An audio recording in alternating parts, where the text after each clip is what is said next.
Auspicious occasion. Today is the Sri Visvarupa Mahotsava, and also today is the disappearance day. The day in which Srila Prabhupada took sannyas, and also, yes, the day that Prabhupada took sannyas is Bhadra Purnima.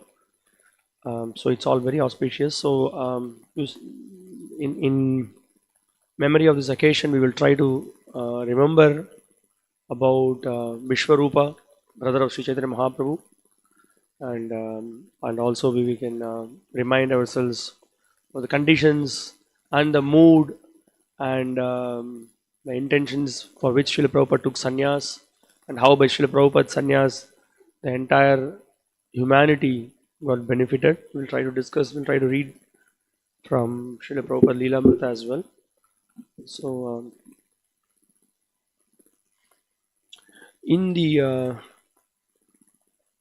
Chaitanya Charitamrita, Srila Prabhupada mentions about Sri Vishwarupa. So, we will try to look into that as well. Nama Om Vishnu Padaya Krishna Preshthaya Bhutale Srimate Bhakti Vikasa Swaminiti Namine. Nama Om Vishnu Padaya Krishna Preshthaya Bhutale Srimate Bhakti Vedanta Swaminiti Namine. Namaste Saraswate Deve Gauravani Pracharine Nirvishesha Shunyavadi Paschatya Deshatarine.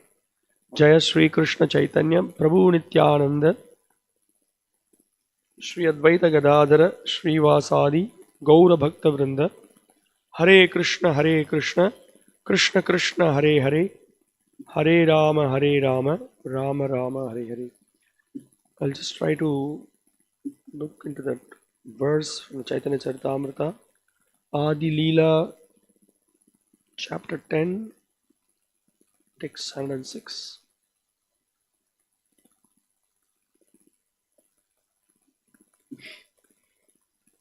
This verse gives about the branch of Sri Chaitanya Mahaprabhu's brother, who is Vishwarupa. Shankararanya Acharya Vrikshera Eka Shaka Mukunda Kashinata Rudra Upashaka Leka. The Acharya Shankararanya was considered the 48th branch of the original tree. From him proceeded the sub-branches known as Mukunda, Kashinatha and Rudra. Purport by His Divine Grace, A.C. Bhaktivedanta Swami Srila Prabhupada. It is said that Shankararanya was the Sannyasa name of Srila Vishwarupa, who was the elder brother of Vishvambhara, the original name of Sri Chaitanya Mahaprabhu. Shankararanya expired in 1432 Shakabda AD 1510 at Sholapur, where there is a place of pilgrimage known as Pandharpura. This is referred to in the Madhya Leela, chapter 9, verses 299 and 300. I'll immediately go there.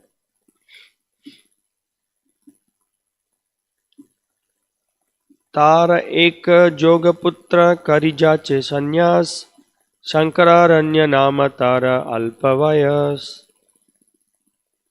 Sri Rangapuri also remembered that one of her deserving sons had accepted the renounced order at a very young age. His name was Shankararanya. Sri Chaitanya Mahaprabhu, when during his travel, when he was visiting several holy places, so he met Sri Rangapuri, and Sri Rangapuri was recollecting in some of the incidents that happened. In fact, Sri Rangapuri will ask Chaitanya Mahaprabhu about his whereabouts. From where are you coming? So the moment he will speak about Navadvip, immediately Sri Rangapuri will recollect all the how he met Sachimata, his father Jagannath Mishra, and he will even speak about the various preparations they made with such devotion. And then he will recollect, he will also share with Chaitanya Mahaprabhu about Vishwarupa's taking sannyas and after having left the world in Pandharpur. So Chaitanya Mahaprabhu will be very pleased to know about it. E Tirtha Shankararanyar Siddhi Prapti Hoila Prastave Sri Rangapuri Eteke Kohila. Sri Rangapuri informed Sri Chaitanya Mahaprabhu that the sannyasi named Shankararanya had attained perfection in that holy place, Pandharpura. Sri Chaitanya Mahaprabhu's elder brother was named Vishwarupa. He left home before Sri Chaitanya Mahaprabhu and accepted the Sannyasa order under the name of Shankararanya Swami. He travelled all over the country and finally went to Pandharpura, where he passed away after attaining perfection.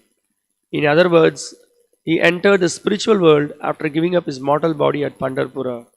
Sri Rangapuri, a disciple of Sri Madhavendra Puri and god brother of Visvarupa, disclosed this important news to Sri Chaitanya Mahaprabhu. So immediately Sri Chaitanya Mahaprabhu responded to Rangapuri. Prabhu kahe purvashrame teho mora bhrata Jagannatha Mishra purvashrame mora pita. Sri Chaitanya Mahaprabhu said, in my previous ashrama, Shankararanya was my brother and Jagannath Mishra was my father. So like that, Chaitanya Mahaprabhu had a discussion, and there are some incidents are mentioned about Visvarupa. So when he was a young boy, he was very studious, was very intelligent, and was very much interested in trying to understand the spiritual subject matter. We all know from studying Chaitanya Charitamrita and Chaitanya Bhagavat, the time period in when Chaitanya Mahaprabhu was there, how it was, there were many scholars. Navadvip was very famous for several scholars who were logicians. They were Mimamsakas. They have studied scriptures very well. There were also discussions about discussions of spiritual subject matters. So Vishwarupa was among that circle. So once he was walking with his father. So one of the pandits will ask some question to Vishwarupa. So what are you studying? He will just give him some answer. I am studying something. So he will not clearly explain what he is studying, what are all the subjects he knows. He will just give a simple answer, and then his father will be a little upset. When he goes home, he will tell them that why you answered like that? You should have told what are you studying, what are the subjects you are studying. They may think that you are a fool. But Vishwarupa will be very cool and composed. Then usually Vishwarupa used to go, I mean this everybody knows, he took association of Advaita Acharya. Because Advaita Acharya Prabhu was the one and only person in the Navadvip who was so much devoted, was his Lord himself. He was so much devoted to studying Srimad Bhagavatam. This is also in connection today, it's a very auspicious day, being Bhadra Purnima. In the scripture speaks about the glory of studying, hearing, and even gifting Bhagavatam as giving it as a best gift on this day. Okay, that's a different subject. Coming back to this discussion, so Vishwarupa was very much interested to take association of Advaita Acharya. He will regularly go, he will hear, although he was studying so many things from the different pandits, he felt everything was dry. He felt the devotion was missing. The key subject was missing. And of course, when now to think about Vishwarupa's background, he is brother of Chaitanya Mahaprabhu. He is a Hamsha of Balaram or Sankarshan. So he is the Lord himself. Well, he has come to participate in the Chaitanya Leela. So he used to go to Advaita Acharya Prabhu's house and very studiously and with great devotion hear from Advaita Acharya Prabhu, and he was always very much inspired. And also we hear that, so regularly, when he goes to Advaita Acharya Prabhu's home, you never know when he will come back. So mother will send message to call him for lunch. So like that, it used to go like that. Then the famous incident what happened when so a day will come, then a marriage was about to be fixed for Vishwarupa. Then that day he really went for Kashi Yatra. Nowadays in the marriage there is a formal custom of, there is something called Kashi Yatra. The boy will be there, the girl will be there. The marriage is about to happen. That there will be a formality that will happen, that okay, the boy will try to go towards Kashi, the father will go and then speak and convince, no, I'll give my daughter in marriage, and somehow convince and bring the boy for the marriage, and the ritual happens and the marriage happens. Really the boy does not go to Kashi. But here what happened, the moment Vishwarupa heard that there are arrangements for marriage being made in the house, he was not interested. He left the house. And then he walked towards, and he went to Pandharpur, and then that's what we read, that he took sannyas there. So he was then called Shankararanya Swami. And then the branch is given here.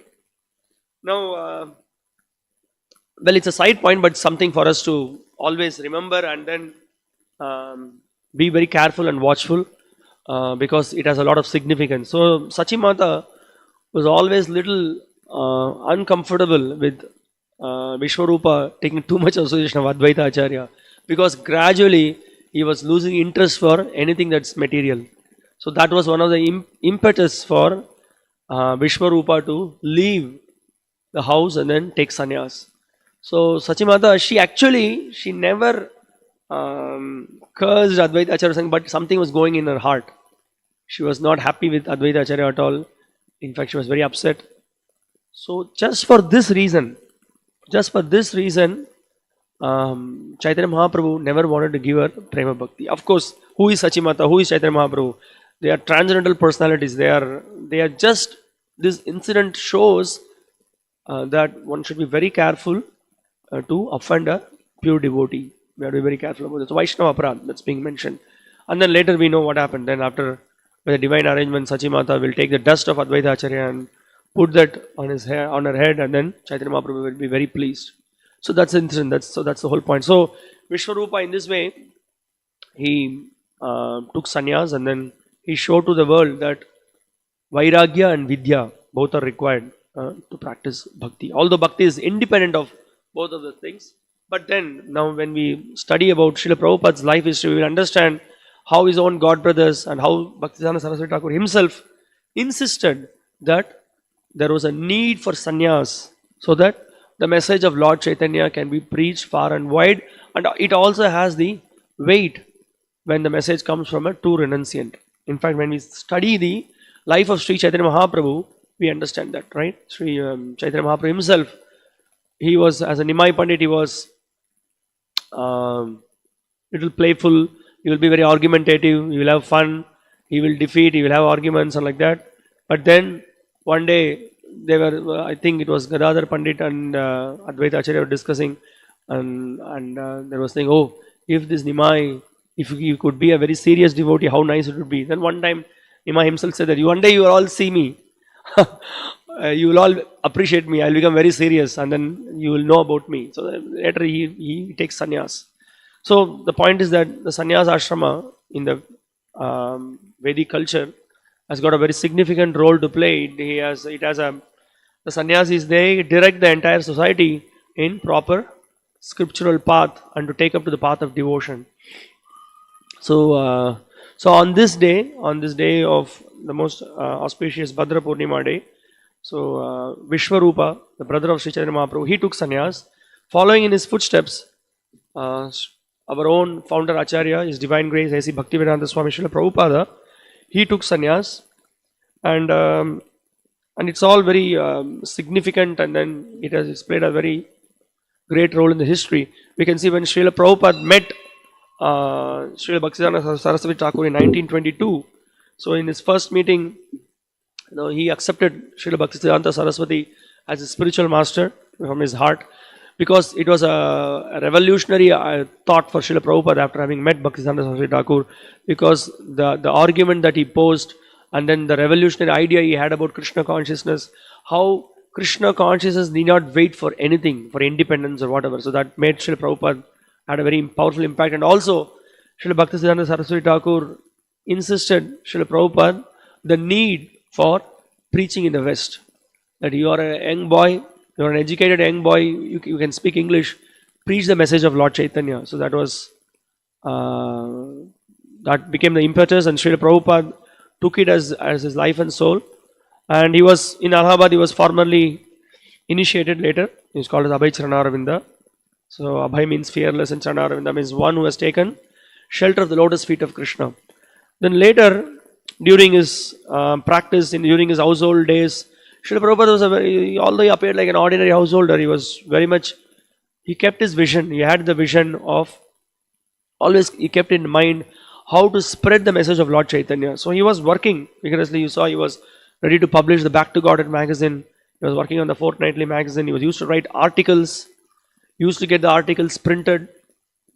In their magazines also, it used to get printed. Also, you remember, Srila Bhaktisiddhanta Saraswati Thakur used to say, any article that comes from Abhay, you print it. Immediately you print it, because he knew that there was a lot of weight in his message, and he was a pure devotee of the Lord. It was a transcendental arrangement that both of them they met. And also Srila Prabhupada later on, he got inspiration also to start writing books. he was writing magazines, and there was one person who suggested Prabhupada that you have been writing magazines, but it will be more solid if you can give it as books. And there is a and then in 1950, Srila Prabhupada took to the Vanaprastha life. The famous incident, tea or me.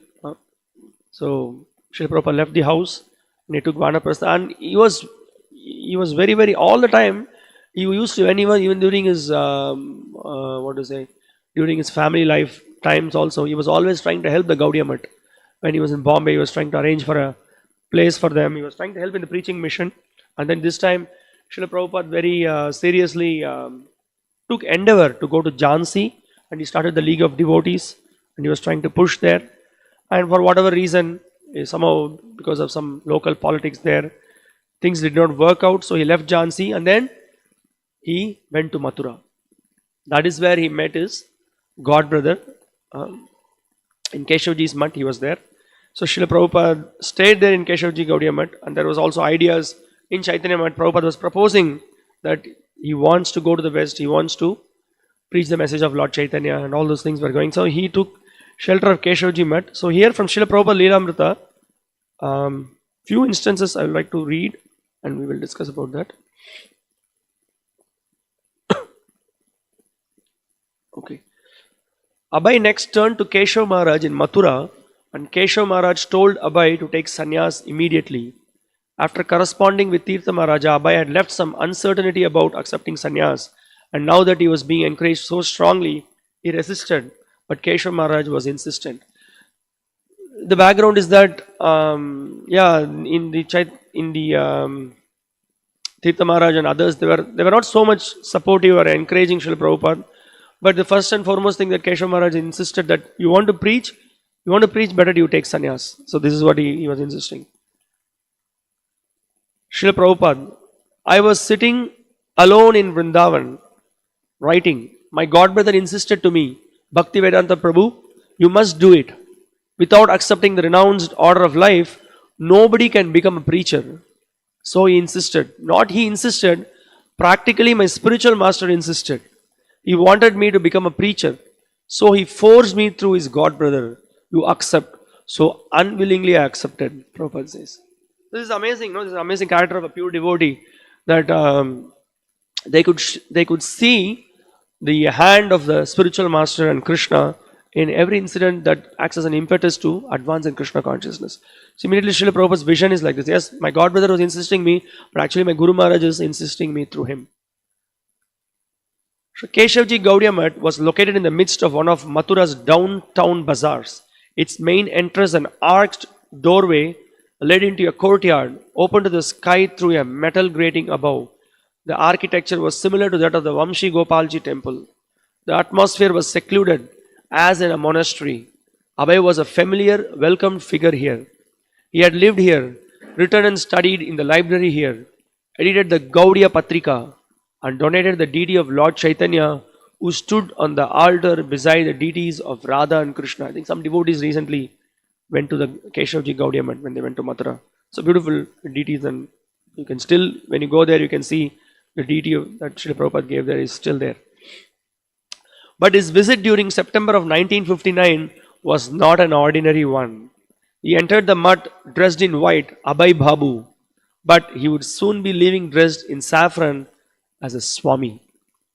Abhay had been living as a renunciant for 9 years.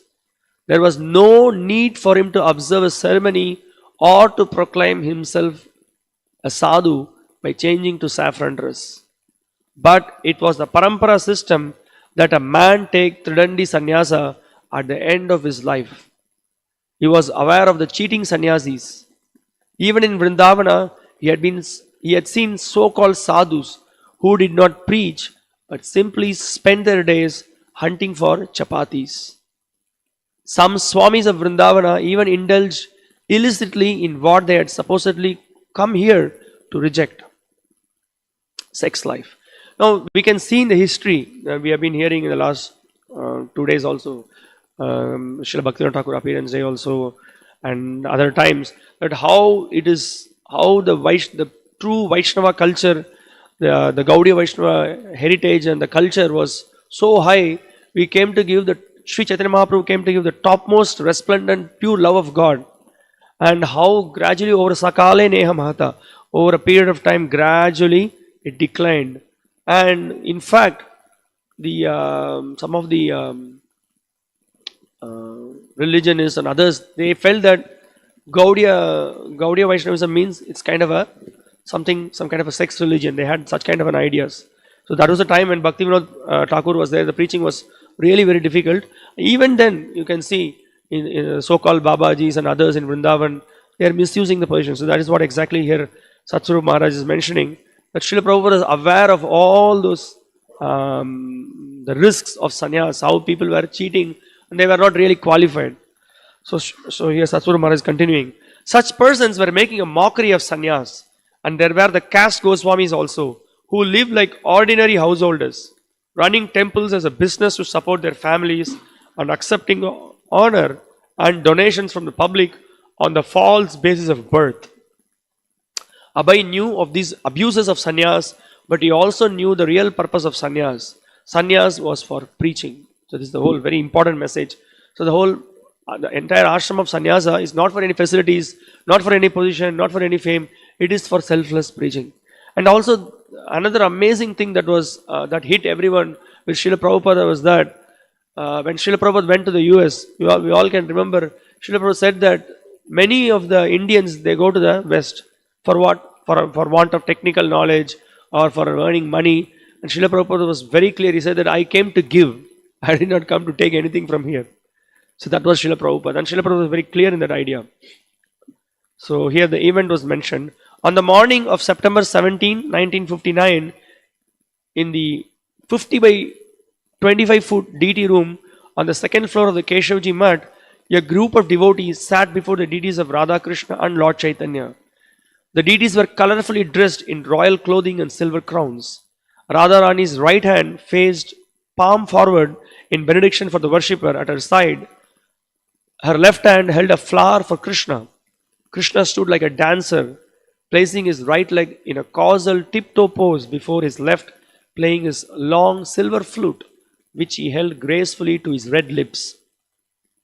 His long black hair reached down past his shoulders, and the garland of marigolds around his neck reached down to his knees. On the right stood the deity of Lord Chaitanya, his right arm raised, left arm at his side, his body straight, feet together.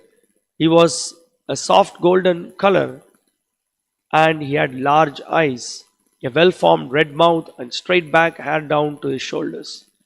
One level below the deities were pictures of the spiritual masters in disciplic succession: Jagannath Das Babaji, Bhaktivinoda Thakur, Gaur Kishore Das Babaji, Bhakti Siddhanta Saraswati, Bhakti Pragnana, Keshav Maharaj. So that is Srila Bhaktivinoda Saraswati's disciple, and that was his mat. Abai sat on a mat of kusha grass beside 90-year-old Sanatana, also to receive sannyasa that day. Sitting opposite the two candidates, Narayan Maharaj, Keshav Maharaj's disciple, prepared to conduct the ceremony of mantras and offerings of grains and ghee into the fire. Akinchan Krishnadas Babaji, Abai's godbrother, known for sweet singing, played mridanga and sang Vaishnava bhajanas. Sitting on a raised asana, His Holiness Keshav Maharaj presided. Since there had been no notices or invitations, only the Mata's few residents attended. Narayan Maharaj chanted the required mantras and then sat back silently while Keshav Maharaj lectured. Then, to everyone's surprise, Keshav Maharaj asked Abai to speak. It was very interesting. He will ask Abai, Srila Prabhupada, to speak, and then he had to deliver a lecture in English. There were not many audience who could understand English. Very few could understand English, but he specifically asked Srila Prabhupada to speak in English. Yeah. So Keshav Maharaj asked Abai to speak. Abai had not expected this. As he looked around at the gathering of devotees, he understood that the common language was Hindi. Only Keshav Maharaj and a few others spoke English. Yet he knew he must speak in English.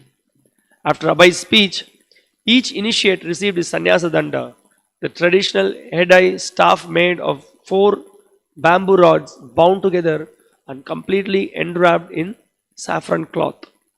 They were given their sannyasa garments, 1 piece of saffron cloth for a dhoti, 1 for a top piece, and 2 strips for underwear.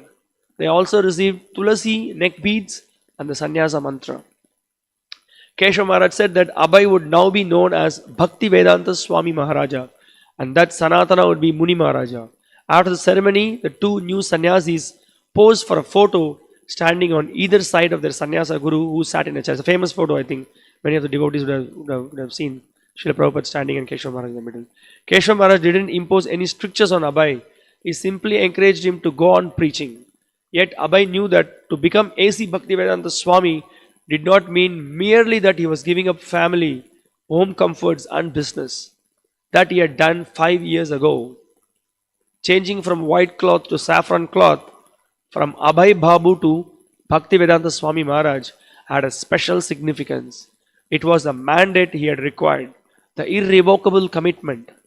Now it was only a matter of time before Bhaktivedanta Swami would travel to the west as Bhakti Siddhanta Saraswati had ordained. This was Bhaktivedanta Swami's realization of his new sannyasa status. So this is what is a real sannyasi, a real pure devotee and a Mahabhagavata Parivarajaka Acharya who clearly knew what he had to do. He really held it in his heart from the day he met Srila Bhaktisiddhanta Saraswati Thakur, and he was preparing really in a solid way, and it came to the ultimatum. Now he took sannyas and he was really preparing himself to leave to the west.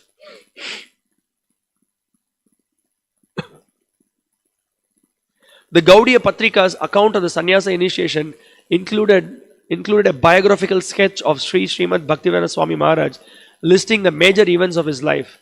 The article concluded,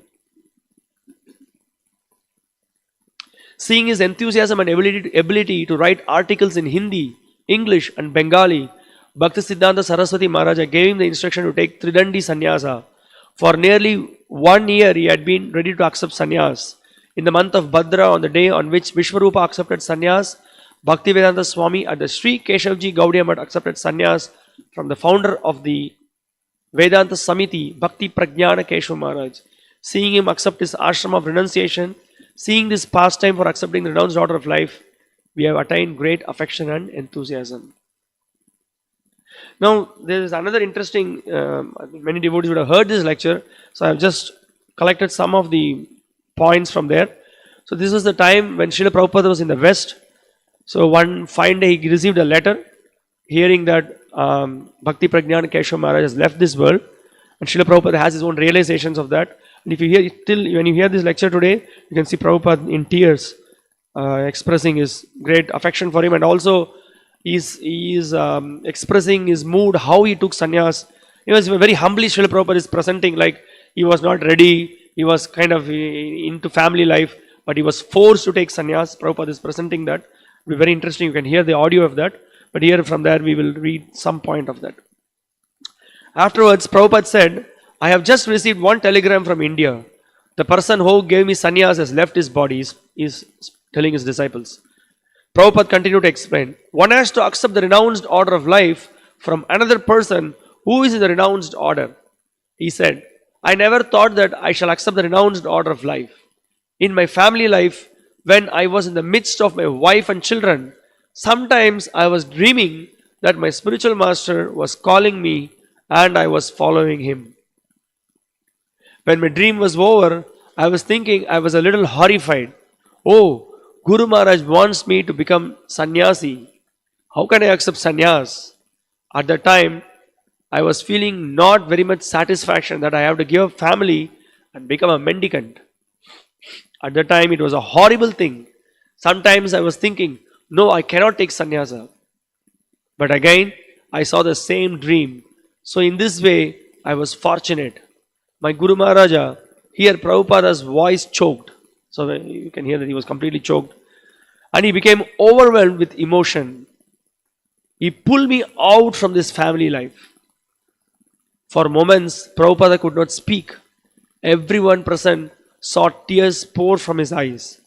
And then he spoke further. Although the occasion was a passing away of the person who awarded him sannyas, Prabhupada was now speaking more of how his own spiritual master, Bhakti Siddhanta Saraswati, had called him and saved him and made him take sannyas through his sannyasa guru. I have not lost anything, Prabhupada said. He was so kind upon me. I have gained. I left 3 children. I have now got 300 children. So I am not loser. This is material conception. We think that we shall be loser by accepting Krishna. Nobody is loser. I say from my practical experience. I was thinking that how can I accept this renounced order of life? I cannot accept so much trouble. But I retired from my family life. I was sitting alone in Vrindavan writing books. So this, my god brother, he insisted me, Bhakti Vedanta Prabhu, this title was given in my family life.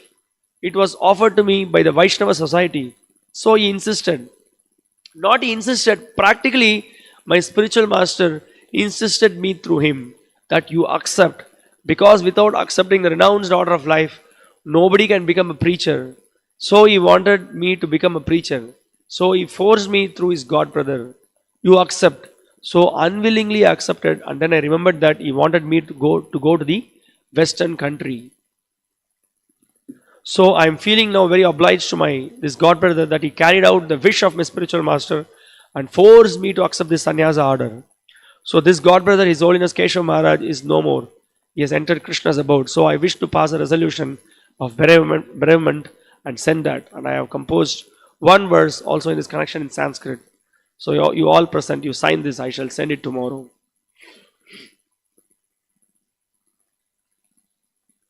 Okay. The verse I have composed, it is in Sanskrit. Vairagya Vidya Nijabhakti Yoga. This Krishna consciousness is Vairagya Vidya. Vairagya Vidya means to become detestful to this material world. That is called Vairagya Vidya. And that is possible simply by this Bhakti Yoga. Vairagya Vidya Nijabhakti Yogam Apayayam Mam. This is just like medicine. The child is afraid of taking medicine. That also I have experienced. In my childhood, when I became ill, I was very stubborn. I won't accept any medicine. So my mother used to force medicine within my mouth with a spoon. I was so obstinate.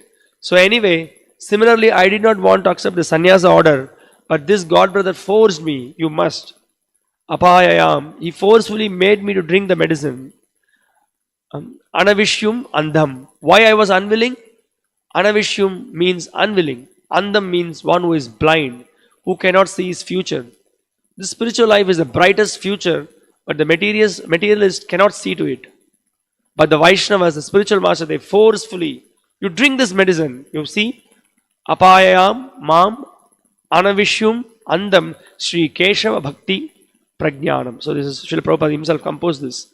So this, my god brother, his name is Keshava Bhakti Prajnana Keshava, Kripambudi. So he did this favor upon me because he was an ocean of mercy. So we offer our obeisances to Vaishnava Kripambudi. Vancha kalpatarubhyascha kripa sindubhya evacha patitanang pavanebhyo vaishnavebhyo namo namaha. So I offer my respectful obeisance unto this His Holiness because he forcibly made me adopt the sannyasa order. So he is no more in this world. He has entered Krishna's abode. So I am offering my respectful obeisances along with my disciples. On the first day of my sannyasa, I never thought, but I remembered that I will have to speak in English. I remember on that sannyas day, when there was a reception, so I first of all spoke in English. So it is all arrangement of Krishna, higher authority. Srila Prabhupada ki jai. Hare Krishna. Thank you very much. Anybody has got any point to add, any realization? Yes, Prabhu.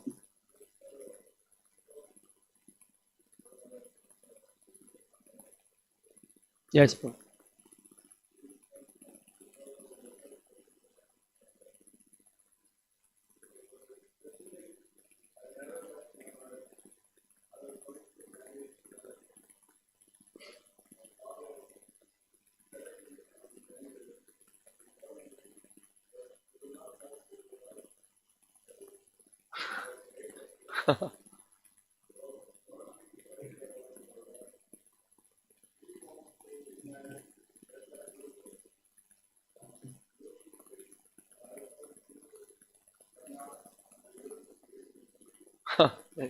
Jai Srila Prabhupada.